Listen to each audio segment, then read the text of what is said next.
Federal Drive is presented by GEHA, Government Employees Health Association, proudly providing health and dental benefits to federal employees and their families. Visit GEHA.com.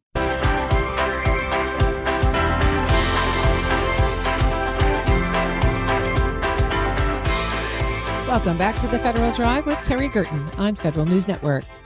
Periods immediately after an election are often defined less by new rules than by unanswered questions. For government contractors, that uncertainty can create real legal, contractual, and operational risk long before policies change.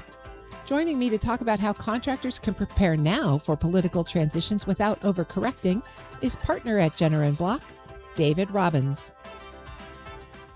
Mr. Robbins, thank you so much for joining me today. Oh, thanks for having me. It's good to be here. You've issued an article with some warnings to government contractors about preparing for this year's midterm election environment. Let's start at the top there. What are the big things that contractors should be concerned about? We have been so used to one-party control of government and the way of doing things that it can be a little jarring when party control changes. And in the midterms, you've got to prepare for what happens if at least the House, or maybe even the Senate, changes party hands. If passed as prologue, there will be congressional investigations into government contractors, maybe less so about the government contractors themselves, but more about the federal programs upon which the contractors work. And that creates some risk for the community. Talk a little bit more about what kind of risks you see. The risks are generally reputational. The risks can also include to the customer relationship, because these congressional investigations, to the extent party control changes, to the extent congressional investigations begin, can be focused on scoring political points as much as they can be focused on gathering facts. So your performance is one component of this, but also the program you're supporting is another. And so you've got to protect both your company and your customer relationship and the good work you've been able to do. Those are the key risks. Your article actually describes some areas of particular risk for contractors who've maybe been working on some of the Trump administration's top priorities. Can you give us some examples? I sure can. And this is not necessarily partisan or party specific. Anytime it changes, priorities of any given administration can be at risk. But mass deportations, data gathering, privacy issues, any number of the more sensitive projects going on can become fodder for congressional hearings. One of the points that you make in your article is that contractors can't just wait for clarity. They have to start preparing now. And so regardless of which policy direction ultimately takes hold, what are the steps that you recommend folks begin to take and think about now? I think there are three general buckets. Now, we talk in the article about certain frameworks, certain pillars, but three general buckets. The first is monitor performance. Make sure you're doing a good job. Make sure you have records showing that you're doing a good job and you're meeting the government's requirements of you, because there's only so much a company can control when they're asked to do certain things by the government. Second is build relationships. It doesn't really matter who's in control. If there are sensitive programs that a given contractor is working on, that could be the subject of inquiries later. It never hurts to make friends now, to explain yourself now, to frame the issues, to tell your story now. And the third bucket really is to tighten up on internal documentation. A contract file is vitally important. How do you prove what you've done? How do you prove the limits of what you've done? And not to get overly legalistic, but there are certain defenses you can bring to bear on your behalf in the government contracts community. If you are instructed cleanly and clearly to take certain tasks by the government, that requires a clean documentary record to be able to prove these defenses exist. That may not be the silver bullet to PR risk of a congressional hearing, but if you can trot out documents that say, here is our instruction, we had no choice, this is what we're required to do by our customer, it can only help. So you're really advising the compliance departments to get active. The compliance department is a good component of it. I think that point is a little broader than the one I was just making, which is just make sure the contract file is tight. The compliance role is make sure we're acting with appropriate integrity and appropriate business honesty. Are there internal controls, reporting avenues? Are problems taken a look at, investigated, and taken seriously, even if they turn out to be nothing? That's an important prophylactic step for any contractor, but having a robust compliance program can only help tell your story. I'm speaking with David Robbins. He's a partner at Jenner & Block. Mr. Robbins, the article goes on to describe a strategic framework with 5 pillars. Walk us through, at a fairly high level, what those pillars are. And we talked about some of it a little bit earlier. The first pillar we call build the legal record now. That's the documentary support of what you were asked to do, when, and how. It's better to tell your story with documents than to just do it by narrative. It's harder to dispute a documentary record.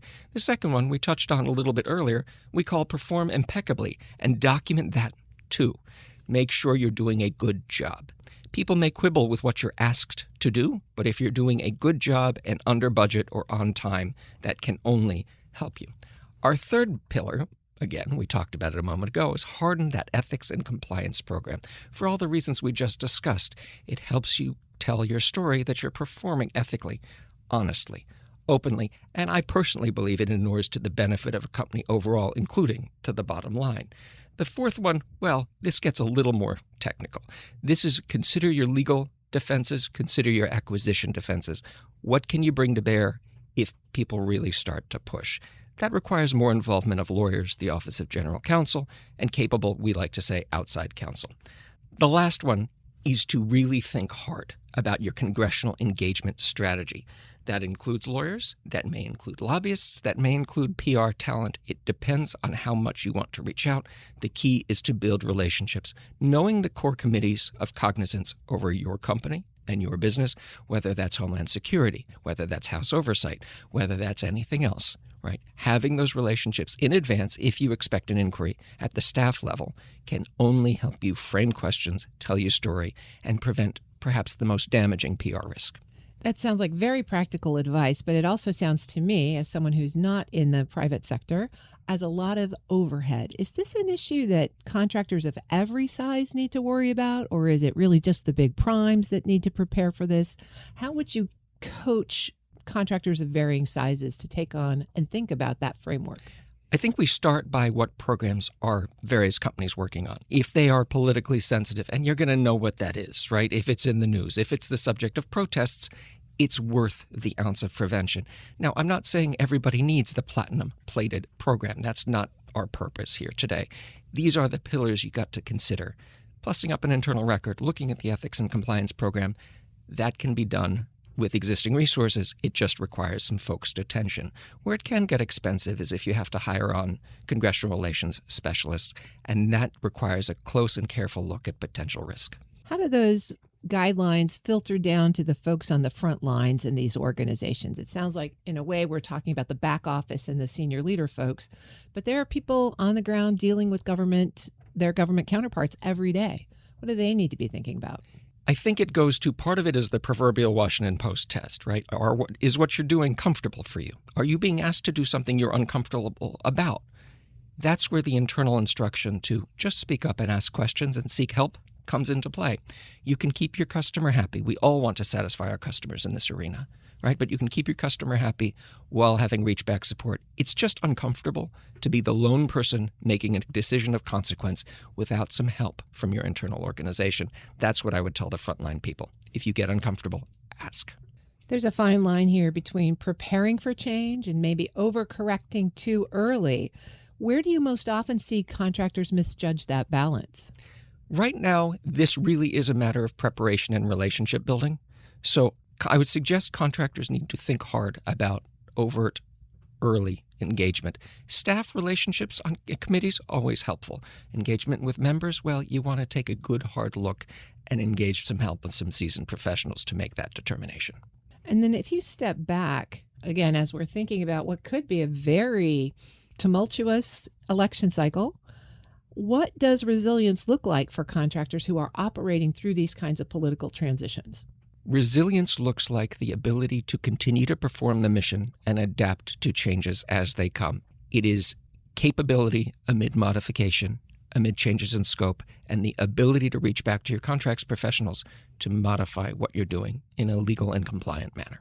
I'm sure that many of the big primes have lots of experience working through these kinds of transitions, but how is that resilience you just described different from reacting to the headlines? I think the difference is one of mindset. The difference is one of controlling the narrative and standing for something.